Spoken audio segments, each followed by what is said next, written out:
Ucraini. Héroe Slava, un abrazo muy fuerte para Un todos. abrazo.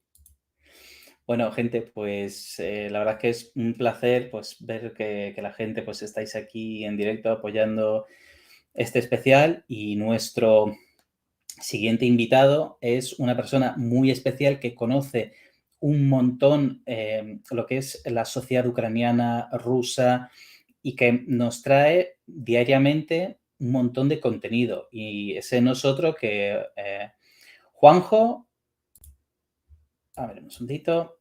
Juanjo, buenas tardes, ¿qué tal? Un Buenas, placer tenerte aquí. buenas tardes. Como veis, a ver, un honor, cambio de fondo, no aparece el fondo habitual, pero bueno, os lo merecéis porque, como decía Ina, y como creo que habéis dicho todos, hacéis un trabajo que no está pagado, hacéis un trabajo que luego se recordará con el tiempo, toda esta gente como vosotros que sin apenas nada, sin ninguna base logística y nada, os habéis movido por internet creando grandísimas cosas, desde ayuda a la gente en el frente hasta programas como este donde estás dando una lección que yo como periodista diría que muchos periodistas quisieran decir y hacer.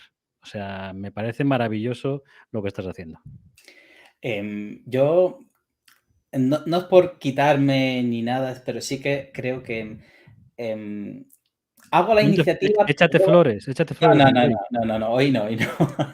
Pero yo digo una cosa, que yo creo la iniciativa, pero luego gente como tú, que estáis todos los días dando información, y es que es información de calidad, no es que, digamos, coges de CNN y das retweet solamente, sino que haces una investigación muy profunda, explicas detalles que luego...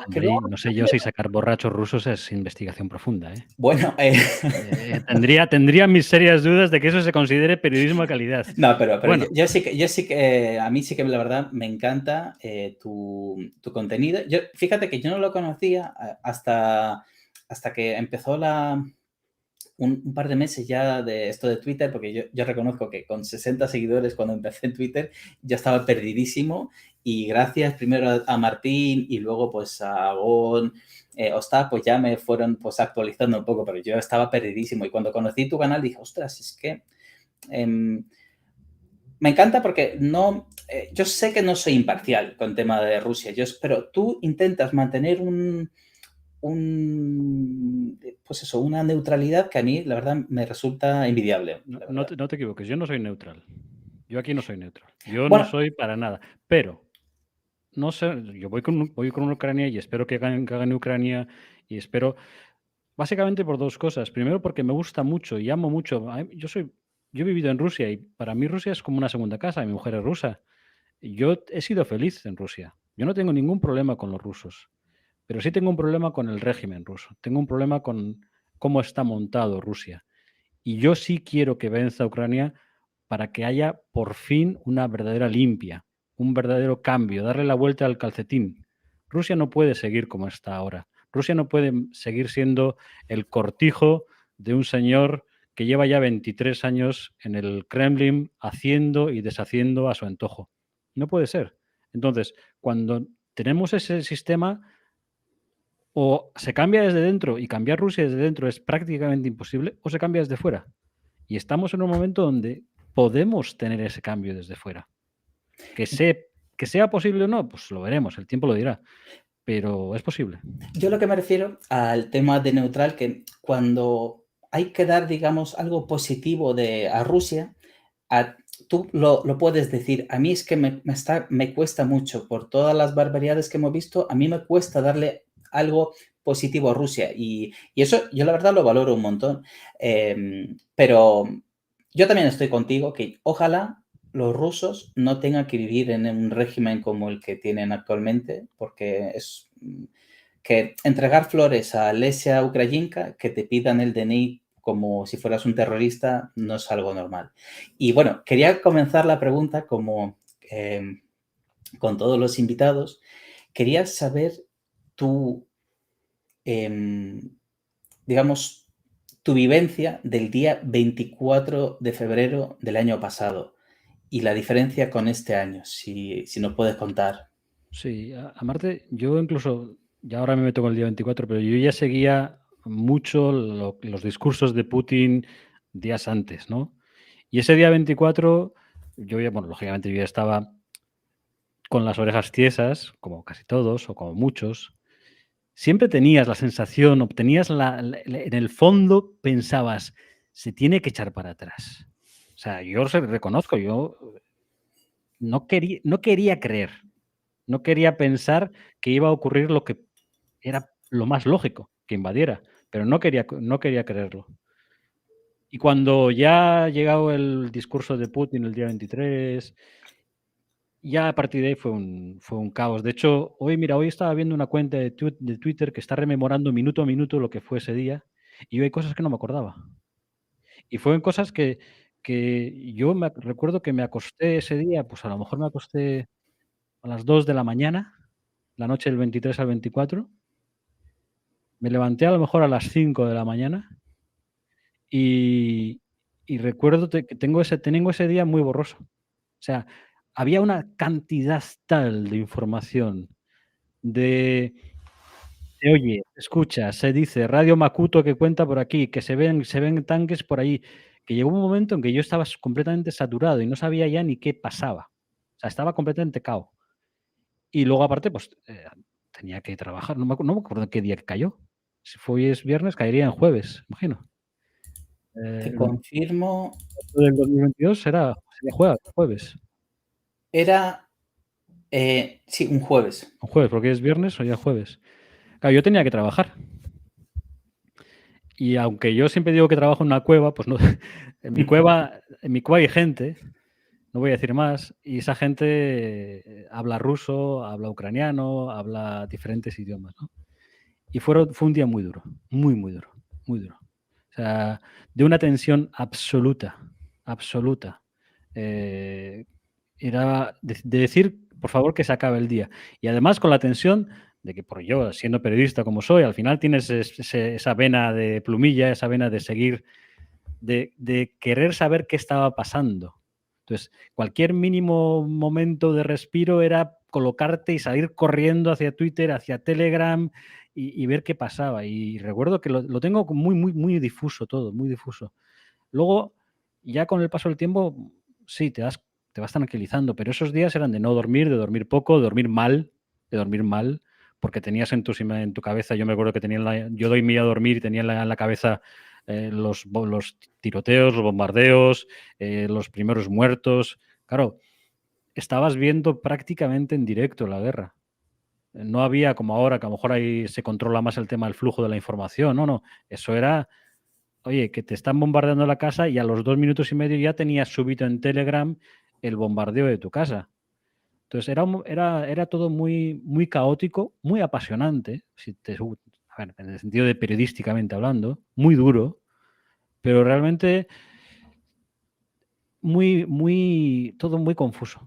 Hay una nube ahí casi, ¿no? Que dices, pues esto no me acordaba yo. Del discurso de Zelensky, Se no me mezclan acordaba. los días, Juanjo, de esa fecha. A mí me pasa que esos 3 primeros días se mezclan. Es como si hubiese sido un día entero.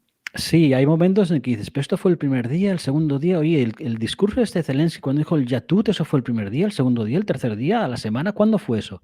Y lo de las Islas de las Serpientes, el Ruski Valle Nicaragua, ¿eso cuándo fue? ¿Eso fue el primer día, el segundo día, el tercer día?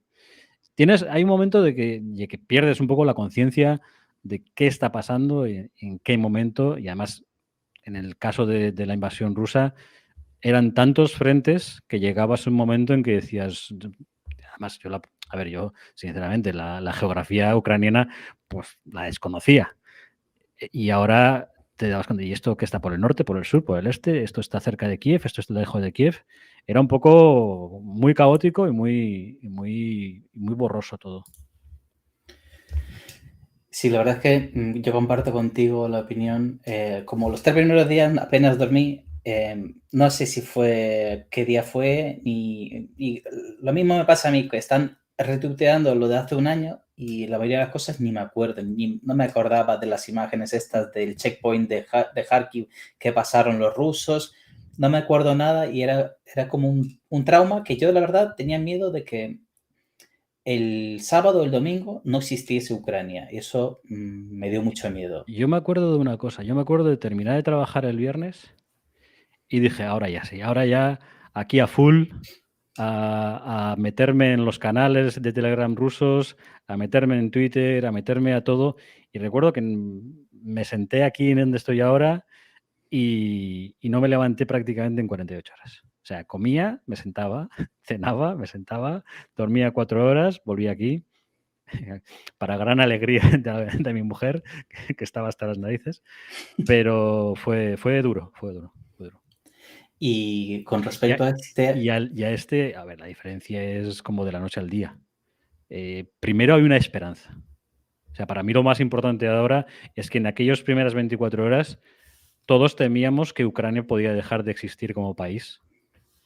Y ahora todos vemos que Ucrania está más fuerte como país. Creo que esa es la gran diferencia de este año. Ucrania ha demostrado que tiene derecho a vivir. Ucrania ha demostrado que es capaz de hacer frente a todas las adversidades. Y Ucrania ha demostrado que es mejor que nosotros en muchas cosas.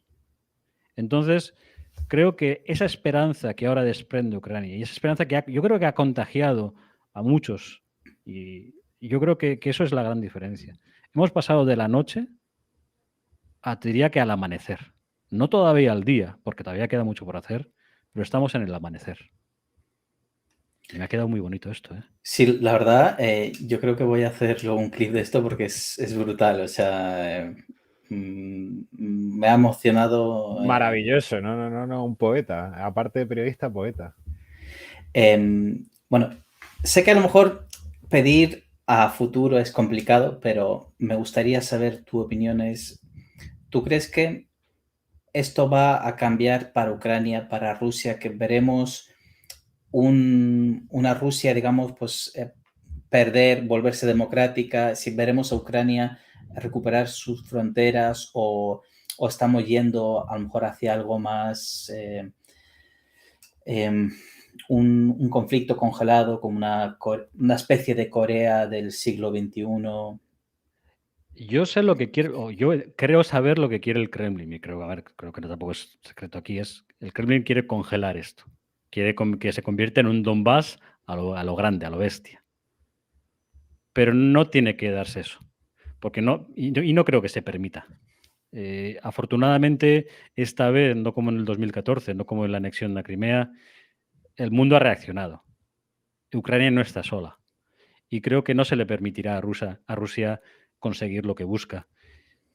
Que eso debería ser para conseguir una Ucrania dentro de la Unión Europea, dentro de la OTAN, más democrática, con menos problemas que los tiene Ucrania, básicamente de corrupción, y con una Rusia cambiada, es lo que habría que hacer, es lo que hay que buscar. Pero me cuesta mucho ver a Rusia cambiando.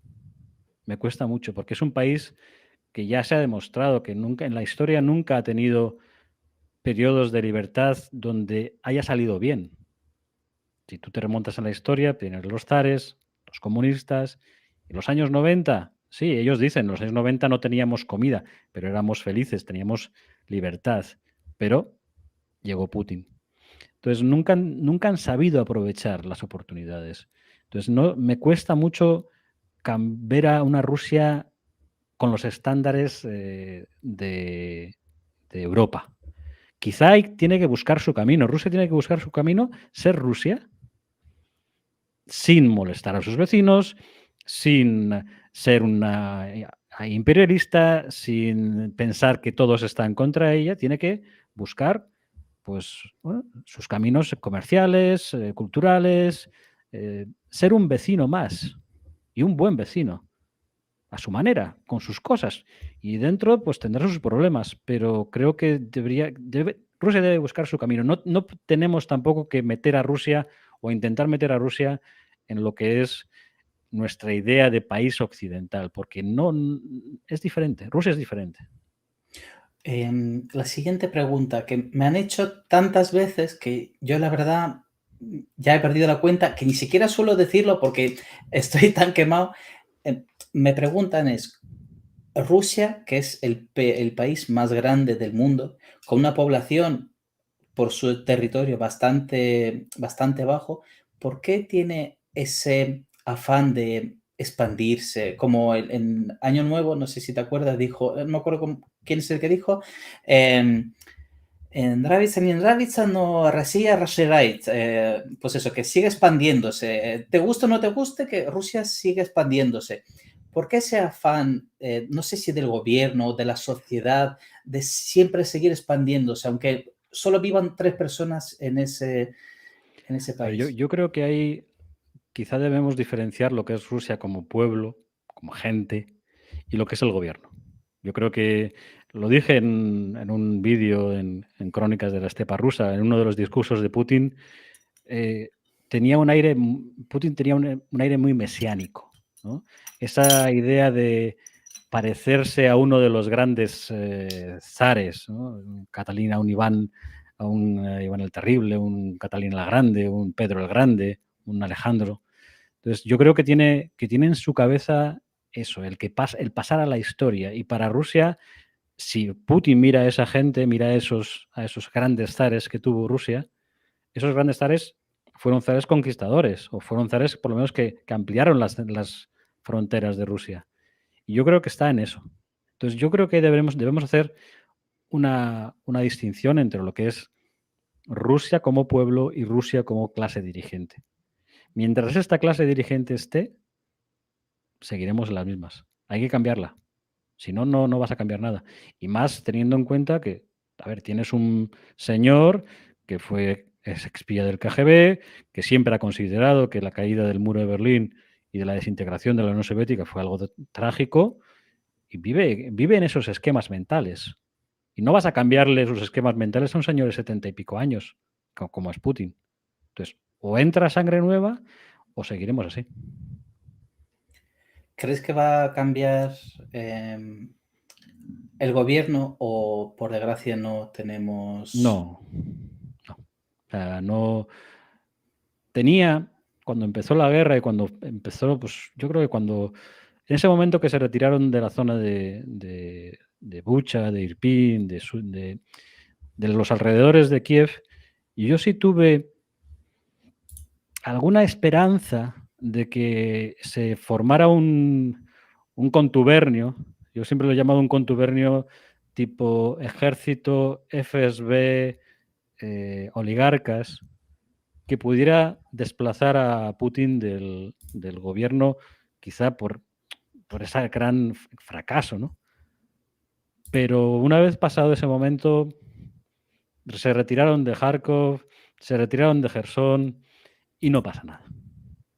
La sociedad, otro día hablaba yo en otro canal, ¿no? De lo que para mí sufre ahora Rusia es que Rusia está en estado de shock. Rusia ahora no va ni para adelante ni para atrás. Y ponía el ejemplo de un tipo que hace rodamientos. Ese tipo no sabe si tiene que hacer rodamientos para tanques, porque mañana a lo mejor pone una economía de guerra, o tiene que hacer rodamientos para coches. Y como no sabe qué hacer, no hace nada. Y así ocurre con muchísimas cosas de lo que es la economía rusa y la vida rusa. Están un poco a verlas venir. Entonces, no hay manera humana de saber si se va a tirar a una guerra total o va a seguir así, de esta manera, pues un poquito a medio gas, ¿no? Sin meter una quinta marcha más a la guerra. Entonces es muy difícil que cambie el gobierno. Y luego los oligarcas, que siempre se ha hablado, ¿no? Que a lo mejor ellos podían hacer algo, realmente están muy atados a Putin, le deben mucho a Putin, con lo cual tendría que ser alguien que esté muy, muy, muy, muy quemado con Putin, y en este momento no hay ninguno de esos. Porque Navalny no lo ves como una alternativa. Navalny está en la cárcel. ¿Y si lo sacan? Navalny saldrá de la cárcel, si sale vivo de la cárcel, sale en el 2032, creo que es. Navalny, yo soy muy navalniano, y lo reconozco, y creo que se juzga y se habla mal de Navalny muchas veces porque hay 4 o 5 mitos porque se publicaron 2 vídeos y tal, pero creo que Navalny ha demostrado mucho más valor y mucha más capacidad de hacer frente al régimen que muchos otros. Pero está en la cárcel. Y no hay nadie.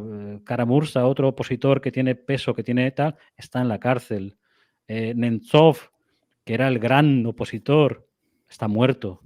Muratov, un Nobel de la Paz que a lo mejor moralmente está exiliado, no puede hablar. Periodistas muertos, asesinados. No hay nadie que pueda hacer ahora frente en Rusia al establishment, por así decirlo, ¿no? Entonces es muy difícil encontrar a alguien que sí. Y aquí yo ya me tiro a la piscina. Si alguien tiene que salir y cambiar a Putin, tiene que salir desde dentro del Kremlin. O bien que lo ponga el propio Putin, o bien que sea una figura, digamos, de consenso. Yo siempre pienso en 2 nombres.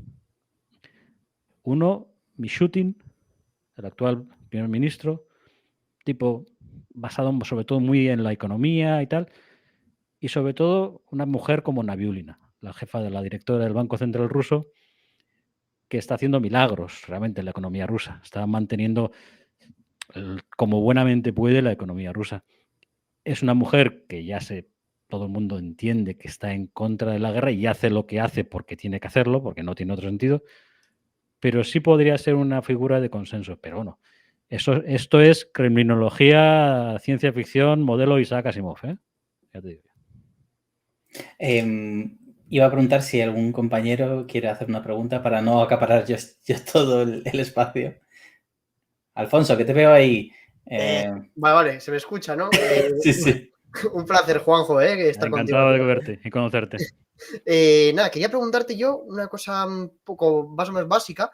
¿Tú crees que al principio los soldados rusos, que ya sabemos que lo que es la plana mayor no tenía conocimiento de qué iban a hacer, solo ciertos rangos superiores, crees que una vez se dieron cuenta de que iban en serio, o sea, primer, segundo día, de que esto era una invasión total, que se jugaba en la vida, ¿crees que se aceptó en gran medida o se lo tuvieron que comer porque se lo tenían que comer? Es decir, ¿había ganas o moral esos primeros días de la guerra dentro de lo que es la tropa rusa? ¿Tú cómo lo ves?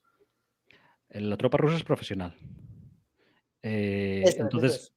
Entonces, había que distinguir entre lo que eran los profesionales y lo que eran los que habían ido, digamos, de maniobras de la mili, ¿no?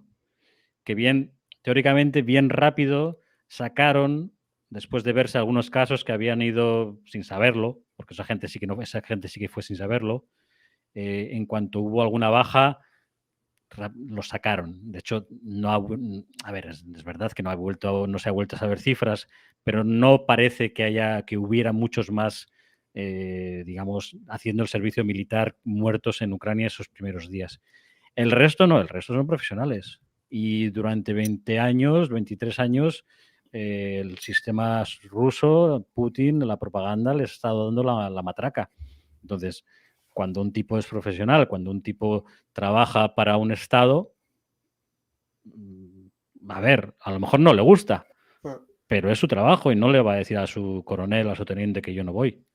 Sí, sobre todo que te quería hacer énfasis, no tanto, por ejemplo, las tropas más profesionales, por ejemplo, los regimientos de tanques o las VDV, sino en las unidades estas que vienen, por ejemplo, ahí no me sale la provincia, de Murmansk, no. De unidades que están en la gran estepa o cuidando la frontera por ahí, que sí que, o las del Ártico, por ejemplo.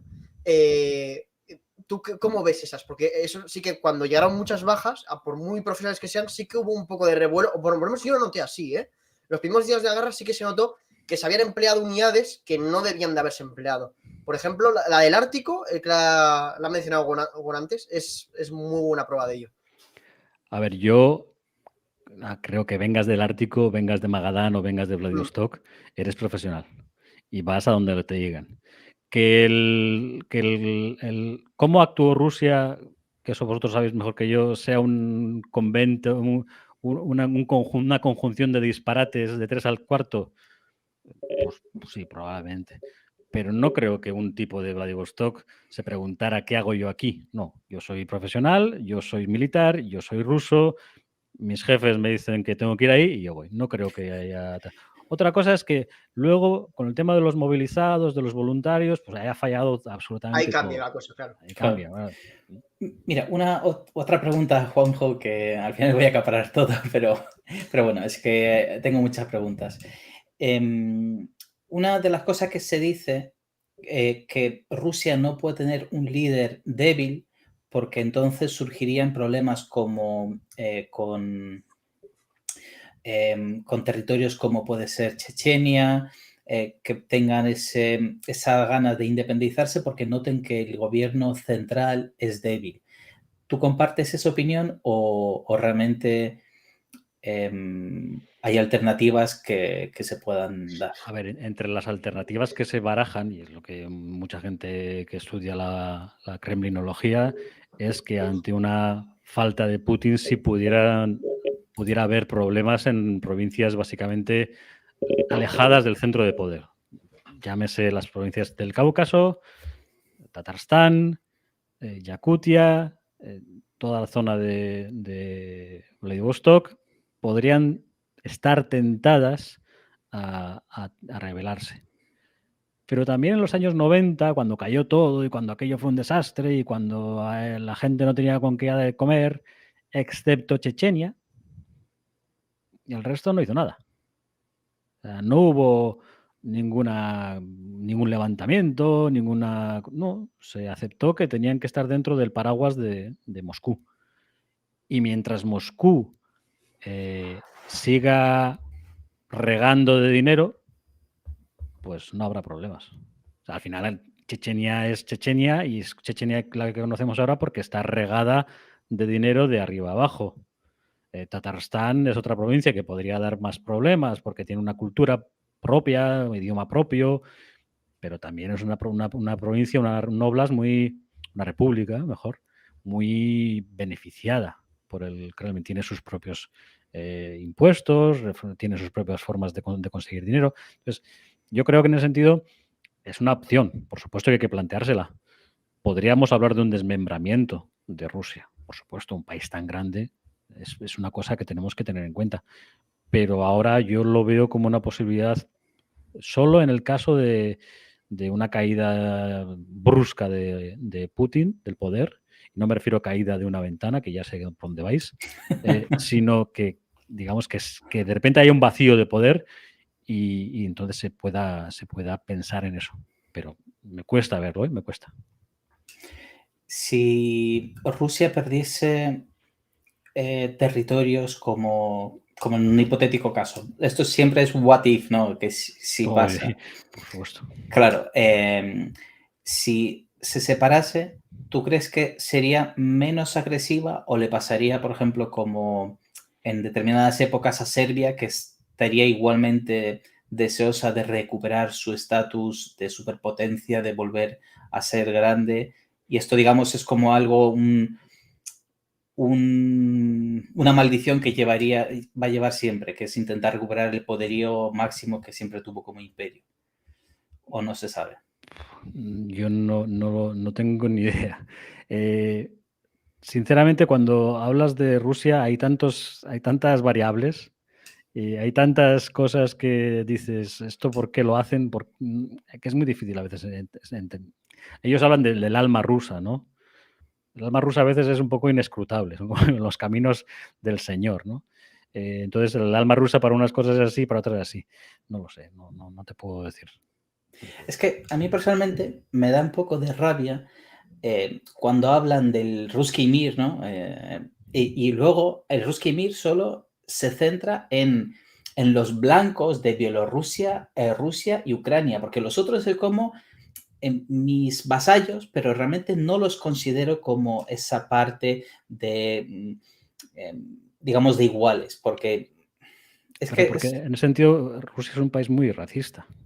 O sea, el ruso, si tú te fijas, cuando tú ves la composición del gobierno de Rusia, el único no ruso, me puedo equivocar, porque estoy tirando de memoria, pero el único no ruso es Shoigu, de etnia. Shoigu es tubano. pero el resto son todos de rusos de pura cepa. Puede haber algún ministro que se me escape, ¿eh? Pero en un principio no me suena a mí. El único que tiene un cargo importante es Shoigu y es Tubano. Entonces, y a mí me sorprendió mucho. Yo cuando llegué a Rusia, una de las cosas que más me sorprendió era el trato que daban hacia todos los dagestaníes, chechenos, buriatos. Al final, yo siempre tenía la idea de, y esto me vais a perdonar, porque seguramente hay latinoamericanos que estáis viendo aquí, que era un poco como España cuando llegaron los primeros inmigrantes de Latinoamérica, que ocupaban los peores trabajos que los españoles no querían. Bueno, y que ocurre todavía, ¿eh? Pues eso es igual, ¿eh? Cuando tú ibas a tomar un café, la que limpiaba los baños no era rusa, la que limpiaba los baños era de Buriatia o de Tuva o de Dagestán o de cualquier parte. Entonces, porque tú llegabas a Rusia con la idea esa de el comunismo, ¿no? La igualdad entre todos, esas cosas que te han vendido todos los años, y te das cuenta de que eso nada, de que Rusia es capitalista hasta las trancas y que si para ganar dinero tengo que pasar y pisar, paso y piso. Entonces, es una cosa importante. Lo que dicen muchas veces, incluso aunque te esté ayudando, en plan, quita churka, lo de churka es que a mí me parece tan ofensivo, pero no incluso la palabra, sino de la forma que se usa, sino como muy despectiva. Eso, bueno, igual en Ucrania en su época pasaba lo mismo. Todo lo que no sea blanco era como casi un delito. Por lo menos en los años 90, que yo me acuerdo cuando había un negro, me decían en plan, vete por ahí porque era una sociedad, digamos, que no progresista, por decir de una manera. O sea, y todos los trabajos que son de baja cualificación, todos ocupados chechenos. Yo recuerdo que siempre tengo el conductor de Marshrutka, que es una furgoneta donde lleva la gente, ¿no? Un pequeño transporte. Todos eran chechenos o dagestaníes, todos. Pues sí. Bueno, Juanjo, pues muchísimas gracias por haber pasado por aquí. Antes Gracias, de nada, Juanjo, un placer escucharte. Quería Eres un maestro. Quería comentar que en los, no comentarios, sino en los detalles tenéis tanto el Twitter como el canal de YouTube de Juanjo, que es, ya os digo, un top como periodista, como streamer, sí, se puede decir, ¿no? Como todavía no he hecho ningún directo. Bueno, pues algún día. como youtuber es top, así que por favor seguidlo y la verdad es que muchas gracias por haberte pasado por el especial. El placer es absolutamente mío y repito, daros a todos las gracias por invitarme y daros las gracias por todo lo que yo aprendo también con vosotros, que es mucho, tanto de cosas que hacen pum como de cosas que no hacen pum y de todo tipo de cosas. Gracias a todos. Bueno, un aplauso y nos vemos en el próxima charla. Hasta luego. Hasta luego, Juanjo. Hasta luego.